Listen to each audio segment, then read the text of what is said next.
नमस्कार. मी डॉक्टर पल्लवी प्रसाद तुमच्या सगळ्यांचं स्वागत करते brain wise with doctor Pallavi प्रसादमध्ये. आज आपल्याकडे स्टुडिओमध्ये आलेल्या आहेत doctor Varsha Jagtap ma'am. Varsha Jagtap ma'am endocrinologist आहे आणि त्या सध्या दीनानाथ मंगेशकर आणि त्यांचं जगताप क्लिनिक इथे कार्यरत आहेत. त्यांची OPD आठवड्यातून 2दा दीनानाथ मंगेशकरमध्ये असते आणि त्या रोज अवेलेबल असतात जगताप क्लिनिकमध्ये. त्याचा ॲड्रेस आणि लिंक आम्ही शेअर केलेलीच आहे. तर आज आपण मॅडमशी सविस्तर गप्पा मारणार आहोत थायरॉईड या विषयाविषयी. सो चला आपण त्यांच्याशी गप्पा सुरू करूया. नमस्कार मॅडम. तर आम्हाला तुम्ही एंडोक्रायनॉलॉजी आणि हॉर्मोनविषयी थोडक्यात सांगाल का? सो एंडोक्रिनॉलॉजी ही एक दुर्मिळ स्पेशालिटी आहे. म्हणजे ॲक्च्युली एंडोक्रिनॉलॉजिस्ट म्हणजे हॉर्मोनचे तज्ज्ञ असतात. तर हॉर्मोन्स हे केमिकल्स असतात, वेगवेगळ्या ग्रंथींमधून बनत असतात. तर आपल्या शरीरामध्ये खूप ग्रंथी आहेत. म्हणजे सांगायचंच झालं तर पिट्युटरी ग्रंथी किंवा राणी ग्रंथी ज्याला आपण म्हणतो, ते इथे हिंदीमध्ये त्याला शिवजीची तिसरी आंख म्हणतात. तसं इथे आतमध्ये तिथे असते. अच्छा. तर ती राणी ग्रंथी वेगवेगळे हॉर्मोन्स, केमिकल्स बनवत असते. मग थायरॉईड ग्रंथी असते, मग स्वादुपिंड असतं, किडनीजच्या वरती ॲड्रिनल नावाच्या ग्रंथी असतात. तर ह्या सगळ्या ग्रंथींमधून वेगवेगळे केमिकल्स निघतात. ते केमिकल्स आपल्या रक्तातून सगळ्या अवयवांना जात असतात आणि हे केमिकल्स काय करत असतात, तर त्या प्रत्येक अवयवाचं फंक्शनिंग व्यवस्थित होतंय की नाही, ते काम व्यवस्थित करतंय की नाही, हे बघत असतात. सो तसं बघायला गेलं तर हॉर्मोन्स आपल्या प्रत्येक शरीरातल्या प्रत्येक अवयवाचं काम व्यवस्थित व्हावं, याकरता गरजेचे असतात. सो ह्या केमिकल्समध्ये समजा जर काही वेळेला जास्त प्रमाणात बनत असले किंवा कमी प्रमाणात बनत असले, तर मग शरीराला तो समतोल साधता येत नाही आणि मग त्याचे काहीतरी वेगळे दुष्परिणाम होऊ शकतात. सो मग ह्याला आम्ही म्हणतो हॉर्मोन्सचे प्रॉब्लेम. मग ह्या हॉर्मोन्सच्या प्रॉब्लेममध्ये काय काय येतं, तर PCOS नावाचा आजार येतो, डायबिटीस येतं, थायरॉईडचे आजार येतात, अ, लहान मुलांची उंची न वाढणं किंवा काही वेळेला खूप जास्त प्रमाणात वाढणं किंवा मुलींच्या बाबतीत पाळी लहान वयात येणं किंवा उशिरापर्यंत पाळी न येणं. तर हे सगळे जे प्रॉब्लेम्स आहेत किंवा रजोनिवृत्तीचा काळ जो आपण म्हणतो, तर ह्या सगळ्या हॉर्मोन्समध्ये होणाऱ्या चेंजेसमुळे किंवा हॉर्मोन्समधल्या होणाऱ्या बदलांमुळे हे सगळे आजार होऊ शकतात. सो ह्या सगळ्या आजाराचे स्पेशलिस्ट म्हणजे एंडोक्रिनॉलॉजिस्ट. सो मग ह्या सगळ्या आजारांबद्दल आम्ही डील करतो. अच्छा. आता सगळे म्हणतात की थायरॉईड झालाय आणि आता अचानकच गेल्या 10-15 वर्षात थायरॉईडचं प्रमाण खूप वाढलंय. तर त्याची कारणं काय आहेत, की अचानक का थायरॉईड एवढा वाढतोय आणि स्पेशली लेडीजमध्ये खूप जास्त पेशंट बघायला मिळतायत. तर ह्याचं कारण काय असेल मॅम? तो थायरॉईड चा आजार जास्त वेळा आजकाल दिसून येतो किंवा आपण त्याला म्हणू की डायग्नोज जास्त वेळा कॉमनली होतोय. पण म्हणजे तो त्याचं प्रमाण वाढतच आहे, असं पण म्हणणं बरोबर नाहीये. म्हणजे प्रमाण काही वाढलंय, नक्कीच वाढलंय. म्हणजे जे 50 वर्षापूर्वी थायरॉईडचे आजार होते आणि आत्ता जे थायरॉईडचे आजार बघायला मिळतायत, त्याच्यात काही टक्क्यांनी नक्कीच वाढ झालेली आहे. पण आपण हे लक्षात घेतलं पाहिजे, की 50 वर्षापूर्वीच कशाला, फार फार तर 20 वर्षापूर्वीचं घ्या. तेव्हा थायरॉईडची टेस्टच कॉमनली व्हायची नाही. म्हणजे TSH ही जी आपण आता बेसिक टेस्ट समजतो, तर ती टेस्ट करण्याकरता एक 20 वर्षापूर्वी RIA अशा स्पेसिफिक लॅब्समध्ये करावं लागायचं. ते ब्लड तिथे गेल्यानंतरनं तो रिपोर्ट यायला 1 आठवडा लागायचा. म्हणजे हे सगळं करणं फार किचकट होतं. त्यामुळे बऱ्याचदा थायरॉईडच्या डायग्नोसिसच व्हायचं नाही. म्हणजे थायरॉईडचे जे आपण आता असं म्हणूया, की आजार झाल्यानंतरनं काही सुरुवातीच्या काळामध्ये प्रत्येक वेळेला लक्षणं दिसतातच असं नाही. मग लक्षणं दिसायला लागली म्हणजे ते एक पर्टिक्युलर एका लेव्हलच्या पुढे गेलं. तर मग तेव्हा पूर्वीच्या वेळेला काय व्हायचं, की एका पर्टिक्युलर स्टेजच्या पुढे गेलं तरच त्याचं डायग्नोसिस होणार. तेव्हाच ते सजेस्ट करायचे. आता म्हणजे टेस्ट जास्त अवेलेबल आहे त्याच्यामुळे जास्त नंबर वाढतोय असं आपल्याला वाटतंय. अच्छा, अच्छा. दुसरं एक कारण काय दिलं जातं, की आपण ऐकून आहोत, की आयोडाइज्ड मीठ वापरावं. कारण आयोडीन हे आपल्याला प्रत्येकाला गरजेचं असतं. पूर्वी असं म्हटलं जायचं, की गलगंड जे आपण म्हणतो, की गॉइटर, की हिमालयन एरियामध्ये वगैरे किंवा काही आपल्या इव्हन खाली पण म्हणजे आपल्याकडे सुद्धा महाराष्ट्रात वगैरे सुद्धा आयोडीन डेफिशियन्सीमुळे हा गॉइटर येऊ शकतो. असं एक मे बी 30-40 वर्षापूर्वी म्हणलं जायचं आणि आयोडीन डेफिशियन्सी हे थायरॉईड होण्यामागचं सगळ्यात मुख्य कारण आहे असं म्हणलं जायचं. टेक्स्ट पण बुकमध्ये पण तेच हो, सांगायचे. पण ते आता बदललेलं आहे ते चित्र. म्हणजे आता जवळ-जवळ 70 ते 75% भारतातले जे काही आपण म्हणजे आपल्याला जे सॉल्ट मिळतं, जे आपण मीठ वापरतो, ते आयोडाइज्ड असतं. हां. ओके. हं. नॉन आयोडाइज्ड मीठ वापरणारे जे काही आहेत लोकं, नाही आहेत असं नाहीये, पण भारतात ते प्रमाण आता तसं कमी झालंय. म्हणजे आयोडाइज्ड मीठ हे बऱ्यापैकी कॉमनली वापरलं जातं. त्यामुळे आयोडीन डेफिशियन्सी हे आता थायरॉईडचं कारण उरलेलं नाहीये. म्हणजे आता सगळ्यात कॉमनली आम्हाला थायरॉईडचे कुठले आजार दिसतात, तर ते ऑटो इम्यून आजार दिसतात. ऑटो इम्यून म्हणजे काय? की आपली बॉडीची प्रतिकारशक्ती आपल्याच स्वतःच्या अवयवांच्या विरुद्ध काम करतीये. म्हणजे immunity attacking its own body. So त्याला आपण म्हणतो ऑटो इम्यून. तर मग ऑटो इम्यून थायरॉईडचे आजार आजकाल जास्त कॉमनली दिसायला लागलेले आणि आहेत. लाईफस्टाईलमुळे होतात ते हो. म्हणजे हे पण खरं आहे का, की लाईफस्टाईलमुळे पण वाढतायत पेशंट डेफिनेटली. असं? हो, नक्कीच. सो म्हणजे आपण आता लाईफस्टाईल म्हणजे काय म्हणतो, की आता आपण आजकाल बैठं जीवनशैली आपली जास्त प्रमाणात होतीये. आपलं अ, म्हणजे खाण्यापिण्याच्या सवयी बदललेल्या आहेत. फूड चेंज झालंय. हो. आणि ते सगळं झाल्यामुळे जसं आपले बाकी जसे शुगर, बीपी हे आजाराचं प्रमाण वाढतंय, तर त्याच प्रमाणात थायरॉईडचे पण चान्सेस वाढत आहेत. सो त्या थायरॉईडला आम्ही एक वेगळं प्रकारचं नाव देतो. त्याला आम्ही subclinical hypothyroidism non auto immune असं म्हणतो. म्हणजे थायरॉईड लाईफस्टाईलमुळे हो, झालेल्यांना. हो, हो. अच्छा, अच्छा. सो थायरॉईडचे पण म्हणजे मला असं म्हणजे पेशंट बऱ्याचदा येतात म्हणतात, की "मॅडम आम्हाला थायरॉईड झालेला आहे. आमचा शेजारचा व्यक्ती असं म्हणाला, की हे असं-असं खाल्लं पाहिजे, हे भाज्या नाही खाल्ल्या पाहिजेत, हे भाज्या खाल्ल्या पाहिजेत." तर मी प्रत्येकाला हे सांगत असते, की जो शेजारच्या व्यक्तीला सल्ला दिलेला आहे, तो तुम्हाला ग्राह्य धरेल असं अजिबात नाहीये. थायरॉईडचे 100 प्रकारचे तरी आजार असतील. प्रत्येक आजारात वेगवेगळा सल्ला दिला जातो. त्यामुळे सरसकट एक सल्ला सगळ्या थायरॉईडच्या पेशंटसाठी आहे असं अजिबात नाहीये. त्यामुळेच मी म्हणेल, की थायरॉईड वाढलेला आहे. थायरॉईडचे आजार वेगवेगळे आहेत. त्यामुळे असं आपल्याला म्हणता नाही येणार, की नक्की एक कारण, की याच्यामुळे वाढलं. हो, म्हणजे पण आता जे सगळ्यांना असं वाटतंय, की अचानक वाढले की काय हो, पेशंट, तर हो, तसं नाहीये. हो, हो, टेस्ट जास्त व्हायला लागल्या, हो. त्याच्यामुळे तो डिटेक्ट व्हायला लागलाय. बरोबर. आता अजून एक त्याच्या पुढचा प्रश्नच त्याच्याशी रिलेटेडच असा आहे, की माझ्याकडे पण पेशंट येतात किंवा तुमच्याकडे पण येत असतील, की ते म्हणतात मला थायरॉईड झालाय. पण त्यांना नक्की त्यांच्या बॉडीत काय झालंय हे त्यांना माहितीच नसतं थायरॉईड झालाय म्हणजे काय झालं. हं, हं, त्यांना हं. वाटतं बस आता मी ही एक गोळी घ्यायची आहे, की झालं म्हणजे काम. तर माझ्या त्या ऑडियन्ससाठी किंवा त्या पेशंटसाठी आपण ह्याच्याविषयी थोडंसं बोलूया, की थायरॉईड झालाय म्हणजे नेमकं बॉडीमध्ये काय-काय चेंजेस झालेत त्यांच्या? बरोबर. सो आता जसं मी आता म्हणलं त्याप्रमाणे थायरॉईडचे विविध प्रकारचे आजार आहेत. हां. तर आपण कॉमन आजारांबद्दल बोलूया. हं.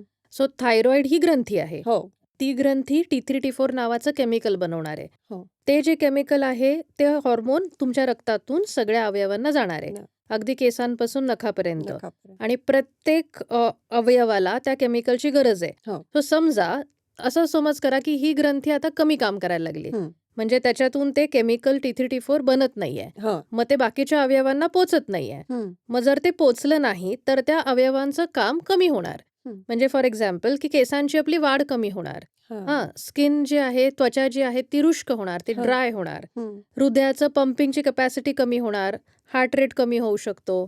आपले जे इंटेस्टाईन आहेत, की म्हणजे की बाबा त्याची एक मोटिलिटी आहे, की म्हणजे हां. जे मी अन्न आत्ता खातीये, ते माझ्या अन्ननलिकेमधून, पोटामधून, मग माझ्या जठरातून असं जायला पाहिजे. मग त्याला एक हे असतं ना, की इथून इथे ते अर्ध्या तासात जाणार, पुढे ते 2 तासात सरकणार. हं. सो थायरॉईड समजा कमी पडलं, अन्न जे आहे ते हळू सरकतं.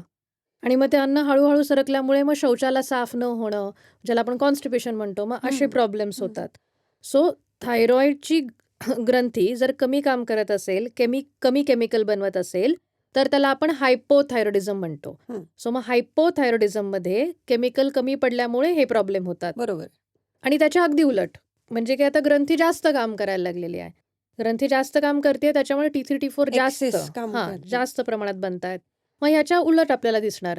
म्हणजे त्या केसेसमध्ये सुद्धा मग अशी जास्त प्रमाणात घाम येणं, धडधड होणं, कारण हार्ट रेट वाढलेला असतो, थरथर होणं हातापायाची किंवा शौचाला जास्त वेळा लागणं. सो आपण ज्याला म्हणू की लूज मोशन्स होतात, डायरिया होतोय. तर असे प्रकार होतील. जनरल पब्लिकच्या डोक्यात असं आहे, की ज्याचं वजन वाढत नाहीये, हं, त्याला हं. हायपर आणि ज्याचं खूप वाढतंय त्याला हायपो असं. तर ते पण बरोबरच हां. सो वजन आणि थायरॉईड हा हेच. एक खूप हो, म्हणूनच म्हणजे मी हो, विचारलं, हो, हो. की नाही. सगळ्यांना असं वाटतं, की माझं वजन वाढतंय, तर ते थायरॉईडमुळे वाढतंय.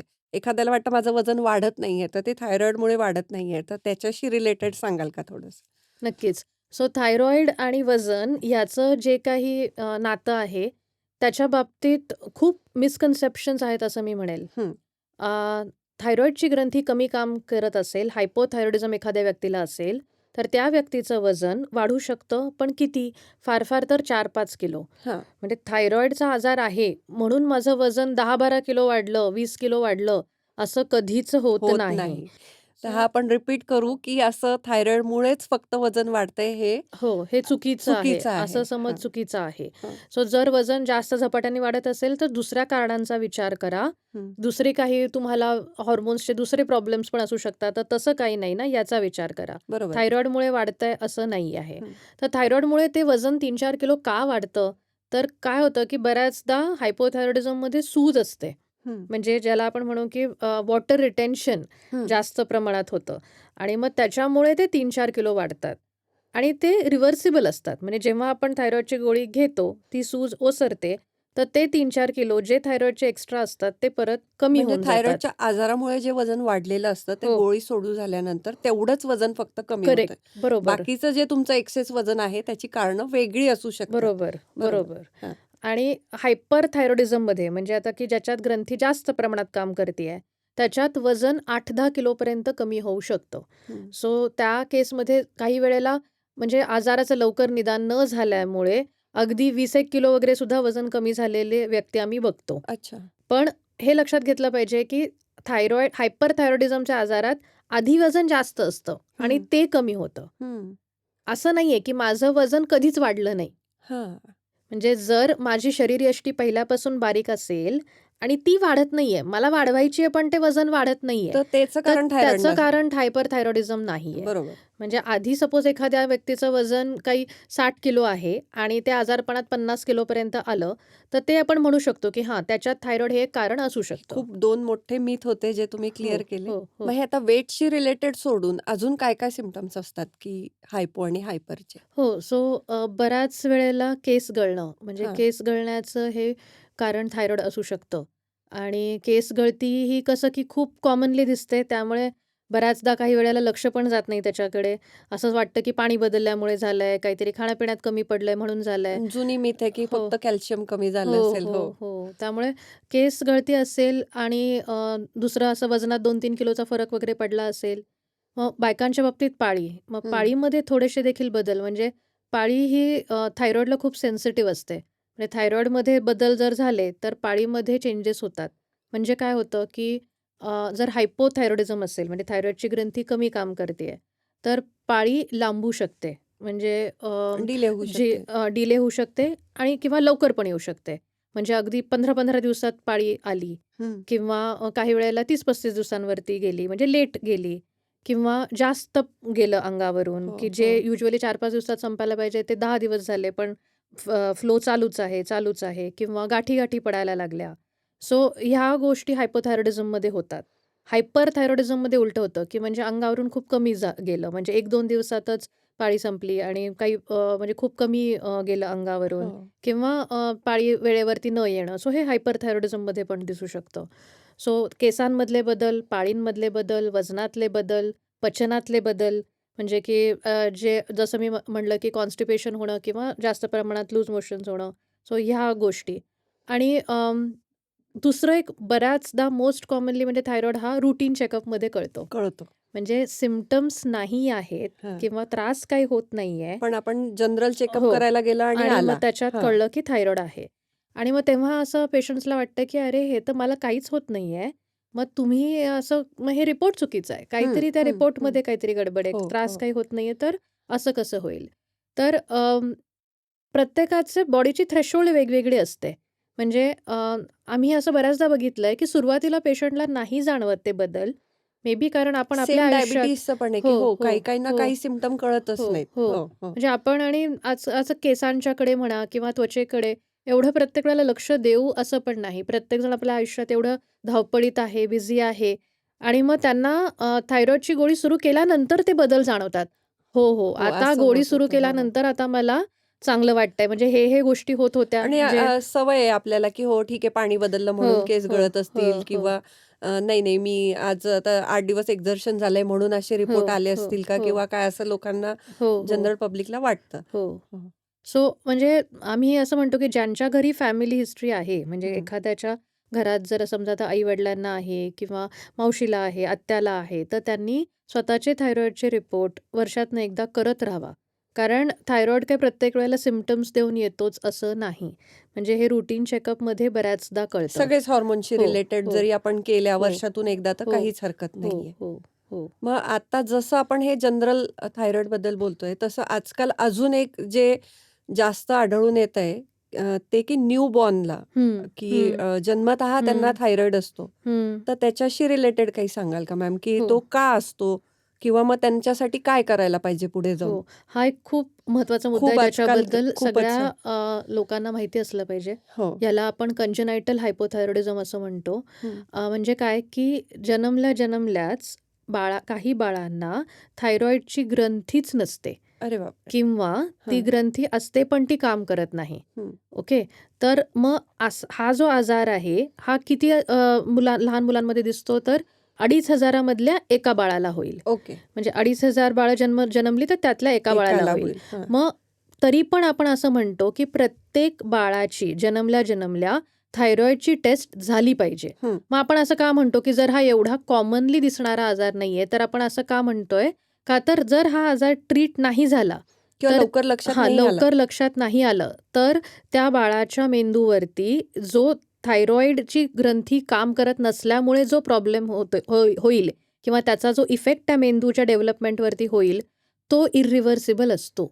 अरे! म्हणजे बाळ जन्मल्यानंतरनं पहिल्या 3 वर्षातच त्याची मेंदूची वाढ होत असते. हो, बरोबर. ओके. ती पहिली 3 वर्ष फार क्रुशियल असतात हं. आणि त्या 3 वर्षात जर थायरॉईडची ग्रंथी काम करत नसेल, तर मग ते बाळ मतिमंद होतं आणि मग त्याला आपण क्रेटिनिझम म्हणतो. हो. आणि मग ते मतिमंदत्व परत नंतर तुम्ही कितीही थायरॉईडची गोळी द्या किंवा काही करा, त्याला आपण रिव्हर्स नाही करू शकत. म्हणून प्रत्येक न्यूबॉर्नची पहिल्याच दिवशी टेस्ट होणं बरोबर. खूप सो गरजेचं आहे. आजकाल म्हणजे पुण्यामध्ये तरी आपण आता बघतोय तर मेजर हॉस्पिटल्समध्ये प्रत्येक वेळेला न्यूबॉर्न स्क्रीनिंग हे केलं जातं. हो. मग न्यूबॉर्न स्क्रीनिंगमध्ये थायरॉईड हे चेक केलंच जातं. सो जन्मलेल्या प्रत्येक बाळाचं थायरॉईड हे केलं जातं आणि त्याचा थायरॉईड आईला असण्याशी काही कनेक्शन नाही. काही नाहीये. म्हणजे म्हणजे आणि प्रेग्नन्सीशी पण हो, रिलेटेड काही हो, नाहीये. हो, हो. हो. हो, म्हणजे कारण ते पण मिथ आहे, की हो आईनी लक्ष दिलं नाहीये का? हां, हां, किंवा हां. काय आहे का? हो, तर हो, त्याच्यामुळे आणि गिल्ट येतो. म्हणजे कोणी म्हणण्यापेक्षा हो, हो, हो. त्या लेडीजला पण गिल्ट येतो, की बरोबर आहे. आपल्यामुळे झालाय का? तर तो बरोबर आहे. त्यांच्यामुळे झालेला नसतो. करेक्ट,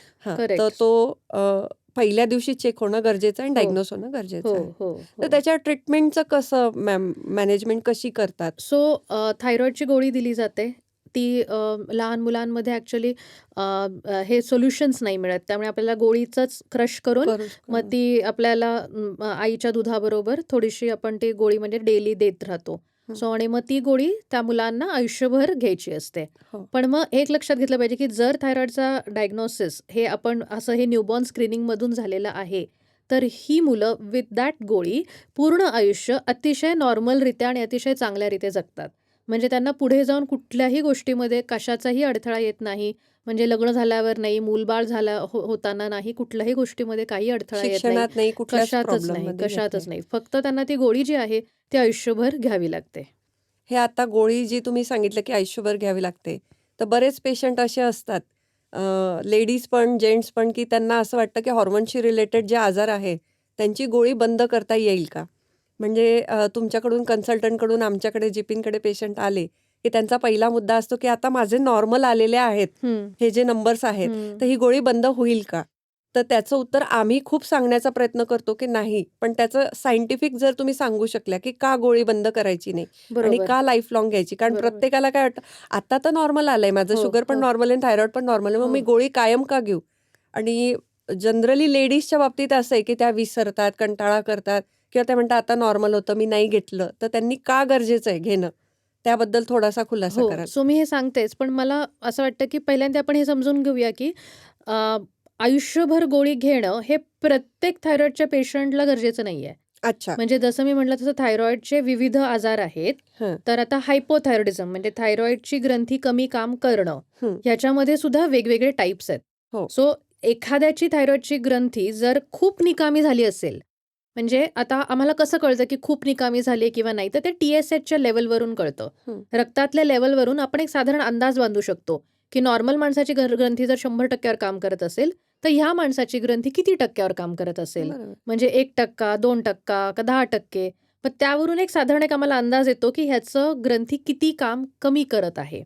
सो सपोज माझी ग्रंथी खूप कमी काम करत असेल, तर त्याला परत नॉर्मलला काम करायला लावायला अशी कुठलीही ट्रीटमेंट नाहीये.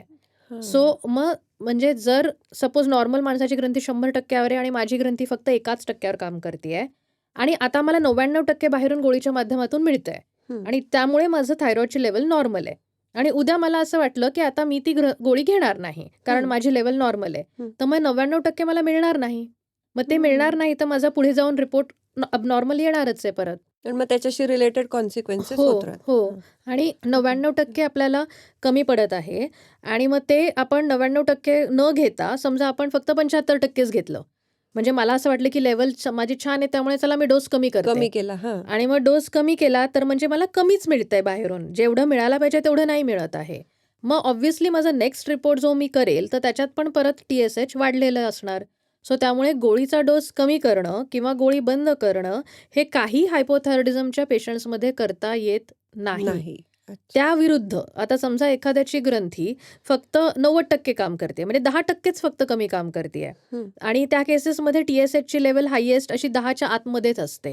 हं. त्यांचे ते मी मघाशी म्हटलं त्याप्रमाणे अँटीबॉडी नावाचा एक वेगळा रक्ताचा रिपोर्ट असतो थायरॉइडचा, तो निगेटिव्ह असतो. मग त्या केसेसमध्ये आम्हालाच माहिती आहे, की ह्यांची गोळी काही परमनंट नाहीये. हं. ती जी काही ग्रंथी कमी काम करत आहे, तर ती परत नव्याने काम करू लागू शकते आणि ते आपल्याला रिपीट चेक करत राहिलं पाहिजे आणि जेव्हा तसं होईल तेव्हा गोळी बंद केली जाते. म्हणजे सो तुम्ही कन्सल्टंट सांगणार तो, हो, की हो, जेव्हा गरज हो, आहे हो, बंद करायची हो, किंवा नाही आहे हो, किंवा तुम्हाला कायम घेण्याची हो, गरज आहे, हो. हे तुम्ही सांगाल तेव्हाच करायला पाहिजे. बरोबर, मनाने नाही करायला पाहिजे. हाच बरोबर, एवढा टेक बरोबर, अवे बरोबर, मेसेज मला बरोबर. वाटतोय ह्यातून. अजून आता कधी-कधी न्यूबॉर्नला नसेल झालेला किंवा तेव्हा नॉर्मल आलेली असते टेस्ट, पण स्कूल गोईंग एजमध्ये अचानक केव्हा तरी म्हणजे मुलींमध्ये की प्युबर्टीमध्ये किंवा ह्याच्यामध्ये थायरॉईड डिटेक्ट होतो. तर तेव्हा कसं त्याचं मॅनेज करायला पाहिजे? सो जे शाळेत असलेल्या मुलां-मुलींमध्ये जेव्हा तो थायरॉइड डिटेक्ट होतो, तर मग त्यावेळेस सगळ्यात महत्त्वाचं काय असतं, की उंची वाढणं आणि पौगंड अवस्था. हो. म्हणजे ह्या 2 गोष्टींवरती जर थायरॉइडला व्यवस्थित ट्रीटमेंट नाही दिली गेली, तर फरक पडू शकतो. म्हणजे थायरॉइडची ट्रीटमेंट न झाल्यामुळे मुलींची उंची कमी राहू शकते अच्छा. आणि त्यांचं जे मुलींच्या बाबतीत पाळी वेळेवरती सुरू होणं, मुलांच्या बाबतीत दाढी-मिशी येणं, तर ह्या सगळ्या गोष्टीला म्हणजे लांबच जाऊ शकतात त्या गोष्टी. सो डिलेड प्युबर्टी ज्याला आपण म्हणतो. हो. तर तो प्रॉब्लेम थायरॉइडची ट्रीटमेंट व्यवस्थित न झाल्यामुळे होऊ शकतो. पण त्या उलट जर आपण वेळेत थायरॉइडचं डायग्नोसिस केलं, ट्रीटमेंट दिली, उंची वाढते, वेळेत जसं बाकीचं आपण सगळं गोष्टी प्रिव्हेंटिव्ह होतायत. म्हणून सगळे हो, टेस्ट करतो, हो. तसं रेकमेंडेड आहे का स्कूल गोईंग नाही, चिल्ड्रन्सला? नाही. तसं नाहीये कारण त्याचं त्यांना अजून सिम्प्टम दिसले तरच हो, करायच्या. सिम्प्टम दिसले तर करायचं आणि फॅमिली हिस्ट्री असेल तर तर करायचं. करायचं. फॅमिली हिस्ट्री महत्त्वाची आहे. म्हणजे जर माझ्या आई-वडिलांपैकी कुणाला थायरॉइडचा आजार असेल, तर मग मी जास्त सजग राहिलं पाहिजे. म्हणजे थोडं देखील काही मला वेगळं जाणवलं, की बाबा मुलगा किंवा मुलगी जास्त असं मंदावलेत, त्यांच्या ॲक्टिव्हिटीज सगळ्या मंदावल्यात, ते एका ठिकाणी बसून राहतायत जास्त किंवा त्यांचं स्थूलता वाढत चाललेली आहे. तर मग त्यांच्या बाबतीत रिपोर्ट्स करून हां, घेतले म्हणजे पाहिजेत. सिम्प्टम दिसले हो, तरच करायचं, हो, अदरवाईज नाही हो, करायचं. हो. आता तसंच सेम मेनोपॉजमध्ये किंवा मिड एजमध्ये मेल्समध्ये पण अचानक डिटेक्ट होतं, तर त्यांचं पण कसं त्यांनी काय करायला पाहिजे सो त्यावेळेस? त्यावेळेला पण हेच आहे, की म्हणजे थायरॉइडच्या आपण जर गोळ्या औषधं व्यवस्थित घेतल्या, तर मग काही प्रॉब्लेम्स बाकी होणार नाहीत. त्या एजमध्ये मेनली काय असतं, की थायरॉइड डिटेक्ट झाल्यामुळे हे बाकीचे वजनावरती इश्यूज, मग कोलेस्ट्रॉलमध्ये वगैरे त्याचा इम्पॅक्ट होऊ शकतो, की कोलेस्ट्रॉलची म्हणजे जे रक्तातली चरबी जे आपण म्हणतो, तर त्याचं प्रमाण वाढू शकतं, जर थायरॉइड कंट्रोलमध्ये नसेल तर. आणि मेनोपॉजच्या वेळेला स्त्रियांच्या बाबतीत काय होतं, की वजन वाढण्याची टेंडन्सी वाढते. कारण शरीराचं जे आपण म्हणतो चयापचय म्हणजे मेटाबॉलिक रेट तर तो कमी होतो. त्यामुळे त्यांचं वजन त्यावेळेला वाढण्याची टेंडन्सी असते आणि त्याच्यातच जर थायरॉइड डिटेक्ट झालं, तर मग 1+1 मग त्यामुळे त्या दोन्ही गोष्टी एकत्र आल्यामुळे वेट जास्त प्रमाणात वाढू शकतं. आता हे जे आपण डिस्कस केलं, की लहान न्यूबॉर्नमध्ये किंवा लहान मुलांमध्ये किंवा ओल्ड एजमध्ये जे डिटेक्ट होत आहेत, तर त्यातला हा ओल्ड एजमध्ये जो होतो त्याचं कारण एक स्ट्रेस असू शकतं का? म्हणजे सायकॉलॉजिकल इव्हेंट्स किंवा स्ट्रेसशी रिलेटेड, कारण आजकाल प्रत्येकाला स्ट्रेस आहे, तर ते स्ट्रेस हा एक कारण होऊ शकतं का? सो स्ट्रेसमुळे थायरॉईडची लेवल वाढू शकते, नाही असं नाही. पण ती लेवल जी वाढते स्ट्रेसमुळे, ती फार नाही वाढत. म्हणजे TSH हे जे हॉर्मोन आहे, हं. तर त्याची लेवल 5च्या खाली ही नॉर्मल समजली जाते. हो. 5 ते 10 हे काठावरचा झोन आहे असं समजलं जातं. सो ती लेवल स्ट्रेसमुळे काठावरती जाऊ शकते. म्हणजे स्ट्रेसमुळे थायरॉईडची लेवल खूप वाढली असं होत नाही. सो स्ट्रेसमुळे फार थोडासा फरक पडेल, एवढा विशेष नाही. नाही पडत. हायपरथायरॉइडिझम जे दुसरा आजार आहे, की म्हणजे ज्याच्यात थायरॉईडची ग्रंथी जास्त प्रमाणात काम करते. तर त्या केसेसमध्ये सुद्धा स्ट्रेस असलेल्या व्यक्तींचं आम्ही असं बघतो, की त्यांना गोळ्या औषधं थोड्या जास्त काळ लागतात. म्हणजे जे युजुअली समजा एखाद्या व्यक्तीला स्ट्रेस नसेल, तर हं. 4-5 वर्षात त्याचा थायरॉईडचा आजार तो बरा होतो, हायपरथायरॉइडिझम. हो. आणि त्यांना नंतर गोळ्या औषधं लागत नाहीत. बरोबर. तर स्ट्रेस असल्यावर जो आजार 4-5 वर्षात बरा होणार, तो तिथे मे बी 6-7 वर्ष जातील. पण बरे होतात. सो म्हणजे स्ट्रेसचा थायरॉईडवरती खूप काही इम्पॅक्ट आहे नाही, हे मिथ असं आहे. कारण हो, लोकं म्हणतात माझा स्ट्रेस हो, जास्त होता या महिन्यात हो, म्हणून हो. माझा नंबर वाढलेला नाही, आला ते तसं काही किंवा म्हणून नाहीये. इम्बॅलन्स झाला.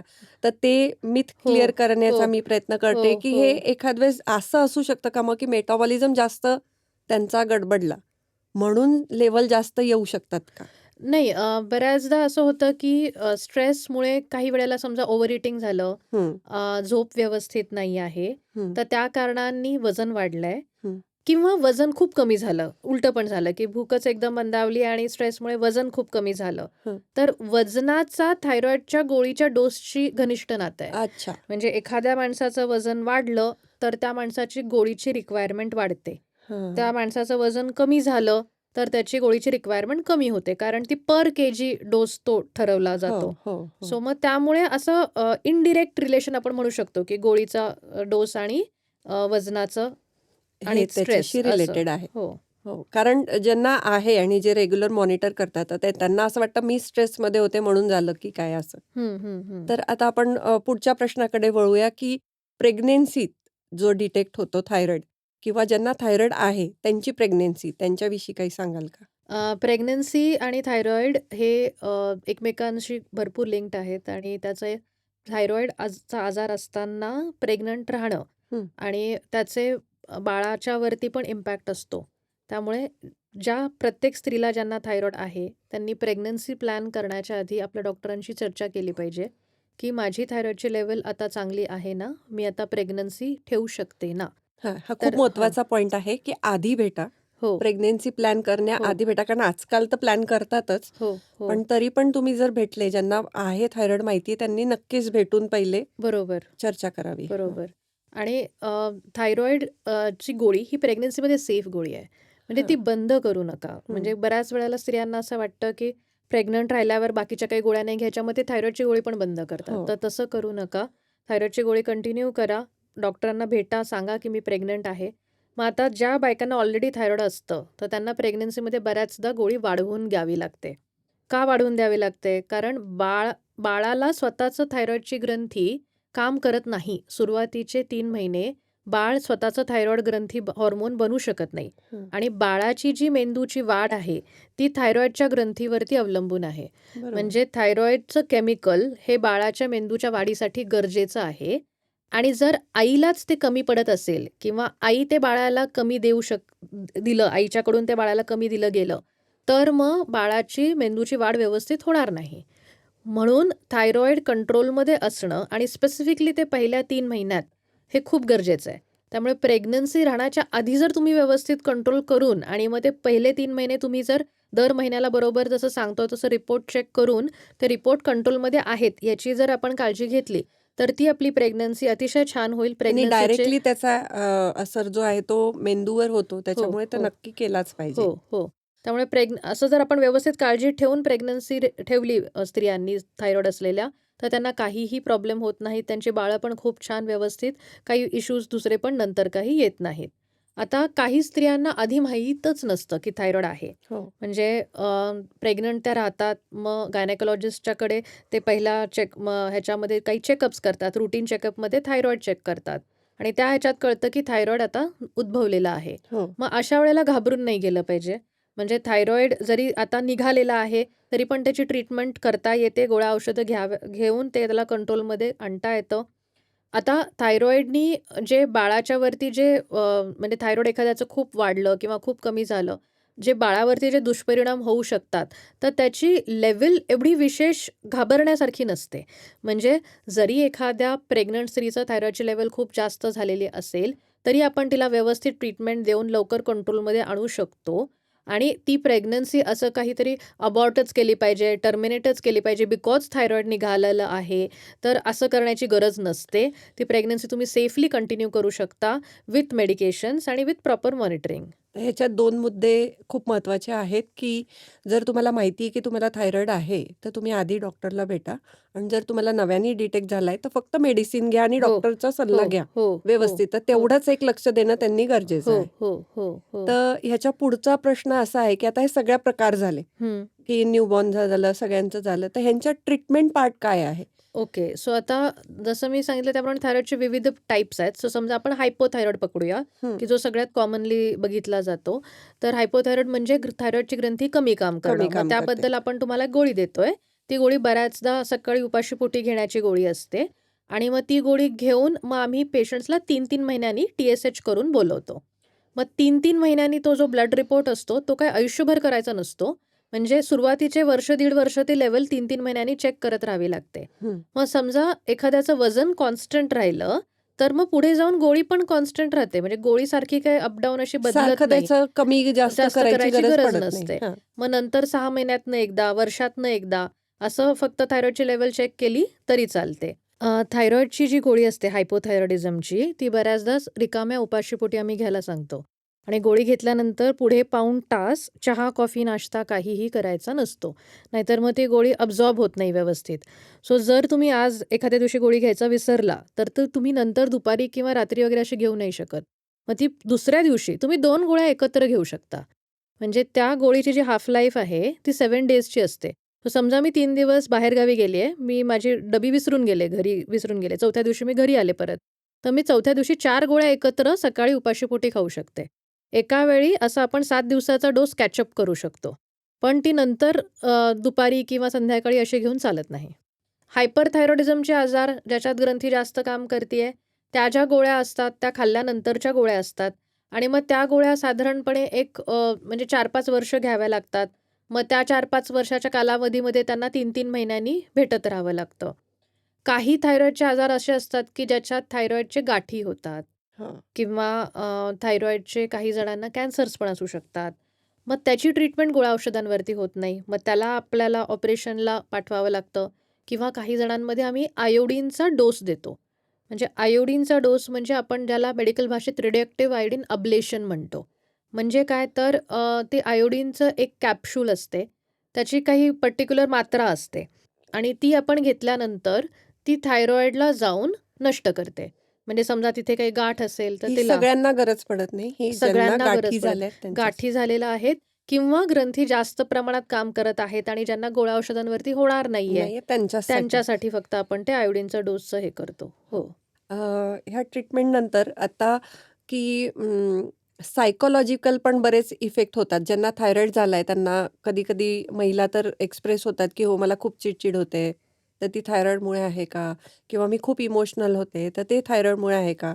तर हा जो इमोशनल ॲस्पेक्ट आहे थायरॉईडशी रिलेटेड, तर तो थोडा एक्सप्लेन कराल का? हो.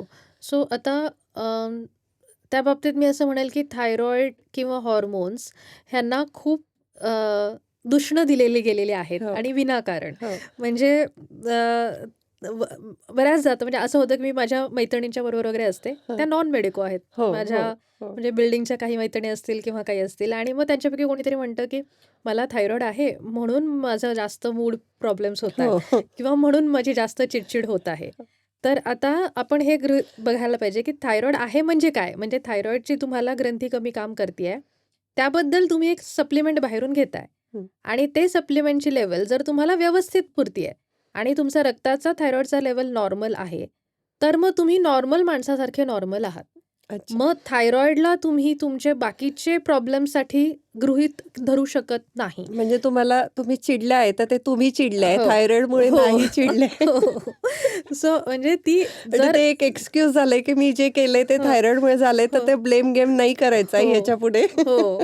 सो वजनाच्या बाबतीत किंवा असं चिडचिडपणाच्या बाबतीत हं. थायरॉइड रिस्पॉन्सिबल असू शकतं जर लेव्हल हाय असेल थायरॉइडची तर. हं. हो, म्हणजे जर तुमचे थायरॉइडचे लेव्हल्स कंट्रोलमध्ये नाही आहेत, आता म्हणजे नवीनच थायरॉइडची सुरुवात झालेली सुरुवात आहे. झालेली आहे. जस्ट कळलेलं की किंवा थायरॉइड खूप आहे. जास्त फ्लक्च्युएट होतंय हो, सारखं. हो, हां, हो. हां, हां. तर मग त्या केसेसमध्ये थायरॉइडमुळे मूड डिस्टर्बन्सेस होऊ शकतात. होऊ शकतात. म्हणजे जर एखाद्याची TSHची लेव्हल 100च्या वरती आहे, तर मग हं. त्या बाईला असं सारखं रडायल्यासारखं वाटणं, इमोशनल होणं. इमोशनली म्हणजे चिडचिड होणं, तर हे होऊ शकतं. No doubt about that. पण जेव्हा एखाद्याला व्यक्तीला थायरॉइड आहे आणि तो कंट्रोलमध्ये आहे, गोळ्या घेऊन त्या माणसाने तो व्यवस्थित कंट्रोलमध्ये ठेवला आहे, तर थायरॉइडमुळे असं काही होणार नाही. आणि बाकी स्ट्रेसशी रिलेटेड किंवा कुठले पण इमोशन्सशी रिलेटेड गोष्टी थायरॉइड मुळे होऊ शकतात का? असं हो, म्हणजे तेच आहे, की त्या लेव्हलवरती अवलंबून आहे. म्हणजे की तुम्हाला थायरॉइडची जो आजार आहे, त्याचं आत्ता सध्या परिस्थिती कशी आहे, त्याच्यावरती ते डिपेंड त्याच्यावरती डिपेंडंट आहे. म्हणजे जर आणि तुमचं बाकीचे हॉर्मोन पण तुमचे. हो, हो,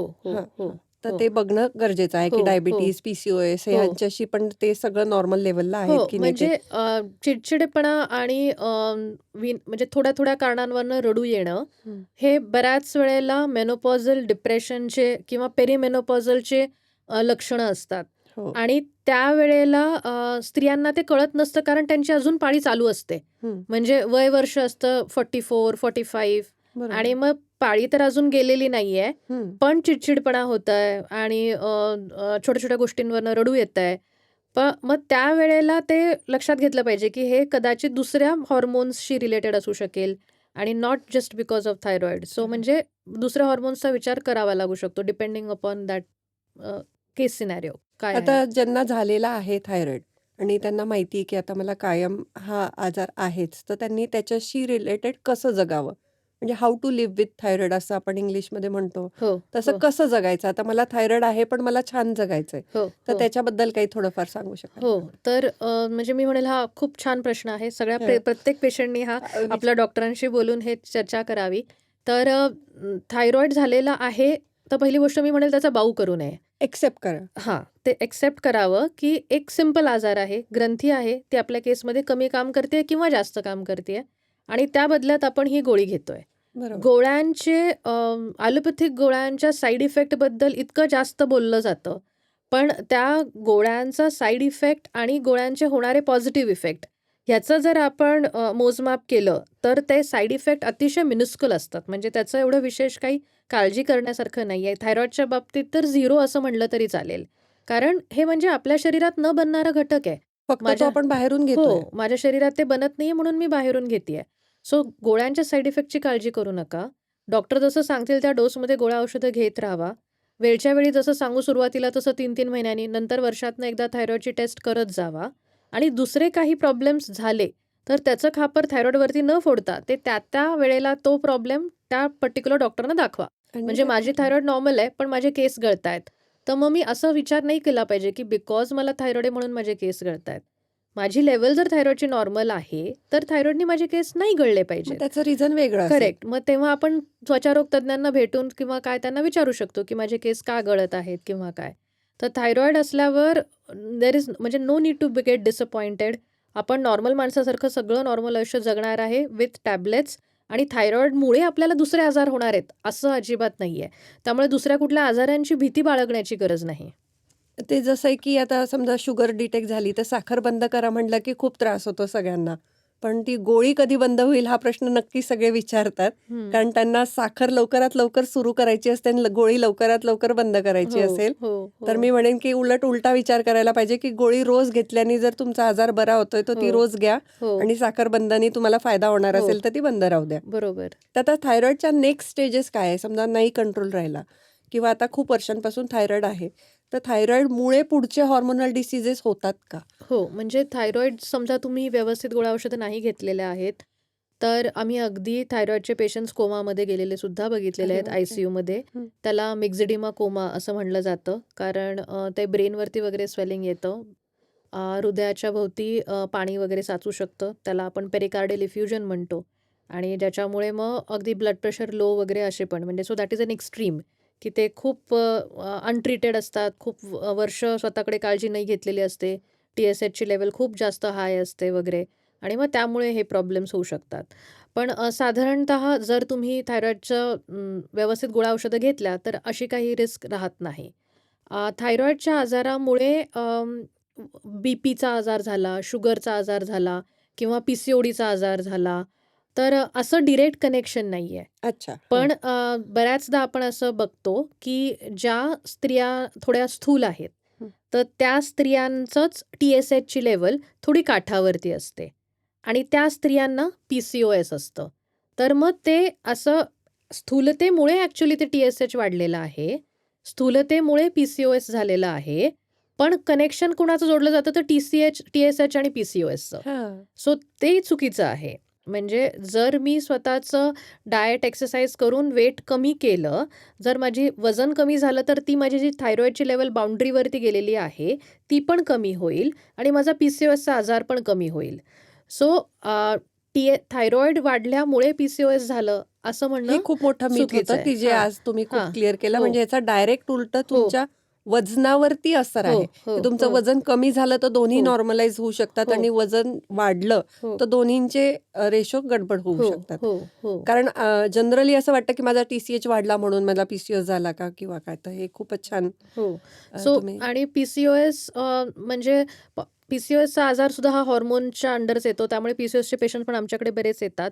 तर PCOSचा आजार डायग्नोज होताना ही बेसिक क्रायटेरिया असते, की त्यांचं TSH नॉर्मल आहे, मगच त्यांना PCOS लेबल करा. म्हणजे जर एखाद्या स्त्रीचं TSHची लेव्हल हां, खूप हाय आहे, म्हणजे हां. काठावरती पण नाही, खूप हाय खूप आहे हाय आहे. आणि त्यामुळे जर तिचे पाळी अनियमित येत असेल, सोनोग्राफीमध्ये ओव्हरीजमध्ये असे सिस्ट सारखे दिसत असतील, बबल सारखे दिसत असतील, तर त्याला आपण PCOS म्हणू शकत नाही. म्हणजे अच्छा. That is a wrong diagnosis to make. Okay, तो ओके. पहिल्यांदा ते TSH कंट्रोलमध्ये आलं पाहिजे. मग TSH कंट्रोलमध्ये आलंय आणि तरी देखील पाळी अनियमित आहे. तरी देखील मग सोनोग्राफीमध्ये सिस्ट दिसतायत. तर मग आपण त्याला पुढचं PCOS म्हणू शकतो. तर हा इन्व्हेस्टिगेशन्स करून खूपच PCOS म्हणू शकतो. इन्फॉर्मेटिव्ह मुद्दा आहे, हो, की हो, पहिले TSH नॉर्मल हो, करायला पाहिजे आणि मग परत हो, वजन थोडंसं हो, कंट्रोल करून मग परत एकदा हो, सोनोग्राफी केली हो, पाहिजे आणि मग हो, तरच जर असेल तरच PCOS हे हो, त्याला हो, डायग्नोज हो, करायला हो, पाहिजे. हो, हो. हो, तर खूपच हा इन्फॉर्मेटिव्ह टॉपिक होता. तर ह्याच्या पुढचं आता मला विचारायचं की काउन्सिलिंग, की खूप काउन्सिलिंग करावं लागतं. कारण खूप छोटे-छोटे प्रॉब्लेम आहेत, की स्त्रियांना तर थायरॉईड झालाय म्हणजे त्यांना खूपच तुम्ही जसं म्हटलं केसांपासून नखांपर्यंत प्रॉब्लेम होऊ शकतात, सिम्प्टम दिसू शकतात.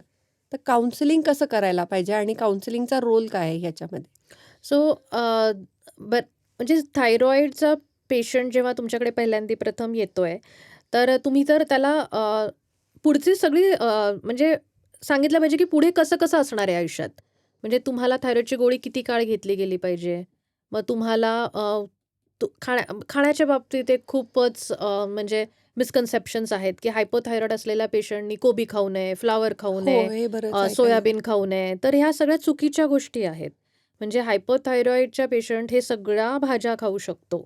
ओके. तर मग ह्या भाज्या अति प्रमाणात खाल्ल्या म्हणजे समजा जर मी दररोज महिनाभर कोबीचीच भाजी करून खातीये, तर मग मला गॉइटर नावाचा आजार तो वेगळा असतो आणि तो होऊ शकतो. But that is very less likely if I am continuously keeping on eating the same thing again and again. इथे आपण किती वेळा आठवड्यातनं एकदा कोबीची भाजी करू. सो त्याच्यानी थायरॉईडला काहीही होणार नाहीये. त्यामुळे थायरॉईडच्या व्यक्तींनी अशा सगळ्या भाज्या खाल्ल्या पाहिजेत. सो ते एक काउन्सिलिंगचा भाग झाला, की खाण्यापिण्याच्या डाएट गोष्टी काउन्सिलिंग म्हणू डाएट शकतो हो, आपण, की हो. हो. त्यानंतरनं व्यायामाच्या बाबतीत मग त्यांना असं वाटतं, की थायरॉईडच्यासाठी मी एक प्रकारचं असं एक योगासन केलं किंवा काही असे थायरॉईडचे व्यायाम केले, तर मग माझी थायरॉईडची गोळी कमी होईल, बंद होऊन जाईल. तर तशी अपेक्षा ठेवू नका. तुम्ही योगासन करा, तुम्ही योग्य तो आहार घ्या. त्यांनी तुमचं शरीर व्यवस्थित राहील. बाकीचे तुमचे आजार होणार नाहीत. पण अशी अपेक्षा ठेवणं, की मी योगासन केल्याने माझी थायरॉईडची गोळी कमी होणार, हे चुकीचं आहे. सो आहाराच्या बाबतीत त्यांना काउन्सिलिंग लागतं, व्यायामाच्या बाबतीत काउन्सिलिंग लागतं. मग मेंटल हेल्थच्या बाबतीत जर आपण म्हणायचं म्हणलं तर वी नीड टू अंडरस्टँड की थायरॉईड असल्यावरती म्हणजे आणि समजा त्यांना काहीतरी वेगळ्या कारणाने डिप्रेशन आहे, हं. तर बऱ्याचदा ते स्त्रिया सांगणार नाहीत. म्हणजे त्या असं गृहीत धरतील की त्यांनी असं कुठेतरी ऐकलेलं असतं की थायरॉईड असलेल्या स्त्रियांना ते डिप्रेशन असतंच हो. किंवा काही मला थायरॉईड आहे म्हणजे माझं मगाशी असंच म्हटलं राहणार आहे. तसं की हां. थायरॉइडमुळे मी चिडचिड हो, करते किंवा हो. थायरॉइडमुळे मला हे सगळं होतंय. हो. त्यामुळे त्या असं स्वतःहून कदाचित त्या गोष्टी सांगणार पण नाहीत. तर आपल्याला जज करता आलं पाहिजे. म्हणजे आता समजा त्या पेशंटच्या बरोबर तिचा नवरा आलेला आहे. तो काहीतरी म्हणत आहे किंवा मुलगा-मुलगी आलेले आहेत आणि ते सांगतायत की नाही आईची फार चिडचिड होतीये किंवा आई काही असं हे करतीये किंवा काय. तर मग ते पेशंटशी थोडं बोलणं, समजून घेणं की नक्की एक्झॅक्टली हा प्रॉब्लेम काय आहे आणि मग तिथे गाईड करणं की नाही हे थायरॉईडमुळे नाहीये. मला असं वाटतं की तुम्हाला हे डिप्रेशनचे हे असू शकतात. तुम्ही प्लीज यांना भेटा. सो म्हणजे त्यांना वेळच्या वेळी सायकॅट्रिस्टकडे, थेरपिस्टकडे रेफर करणं, हे सुद्धा आय थिंक इम्पॉर्टंट आहे. एक म्हणजे बिकॉज हे खूपदा 2 आजार एकत्र येतात, पण म्हणून थायरॉईडमुळे डिप्रेशन झालंय असं नाही आहे. आता जसं आपण थायरॉइड डिस्कस केला, तसं तुमच्याकडे PCOSचे आणि डायबिटीसचे पण खूप पेशंट येतात. तर त्याची थोडक्यात माहिती सांगा. म्हणजे आपण त्याच्याविषयी नेक्स्ट सेशन घेऊया हो. लेंदी. पण सो थोडी माहिती सांगा. PCOS म्हणजे पॉलिसिस्टिक ओव्हेरियन सिंड्रोम हा त्याचा फुल फॉर्म आहे. PCOS म्हणजे काय तर स्त्रियांना पाळी अनियमित येऊ शकते. त्यांच्या चेहऱ्यावरती जास्त प्रमाणात लव येऊ शकते, पिंपल्स येऊ शकतात, हेअर फॉल होऊ शकतो किंवा काही स्त्रियांना PCOSमुळे प्रेग्नन्सी राहत नाही, बाळ व्हायला त्रास होतो. तर मग ह्या आजाराला आपण PCOS म्हणतो आणि बऱ्याच स्त्रियांना हे माहीत नाही आहे की PCOS हा एक हॉर्मोनचा प्रॉब्लेम आहे. म्हणजे पाळी अनियमित झाली की त्यांना पहिल्यांदा असं वाटतं की त्यांना स्त्रीरोग तज्ञांच्याकडे जायचं आहे, जे की बरोबर म्हणजे मी असं म्हणत नाही की कंप्लीटली चूक आहे. स्त्रीरोग तज्ञांच्याकडे तर गेलं पाहिजे.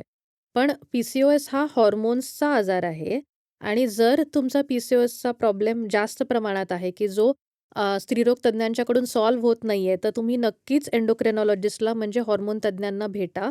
कारण काही वेळेला आम्ही असं बघतो, की त्या स्त्रियांना ॲक्चुअली PCOS नसून म्हणजे PCOSची लक्षणं तर सगळी आहेत, पण असतो दुसऱ्या कुठल्यातरी हॉर्मोनचा प्रॉब्लेम. ओह! म्हणजे ॲड्रिनल नावाच्या ग्रंथीचं मध्ये हं. सुद्धा शरीरातले मेल हॉर्मोन वाढतात हो. आणि मेल हॉर्मोन ते शरीरातले वाढल्यामुळे सेम सगळे PCOSची लक्षणं येतात.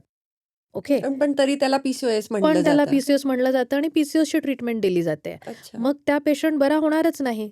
कारण तो PCOSची ट्रीटमेंट घेत राहिलेला आहे. सो PCOSचं डायग्नोसिस एकदा क्लिअर करणं, की ते माझं खरंच PCOS आहे का? आणि मला त्याच्याकरता पुढे काय करायचं आहे?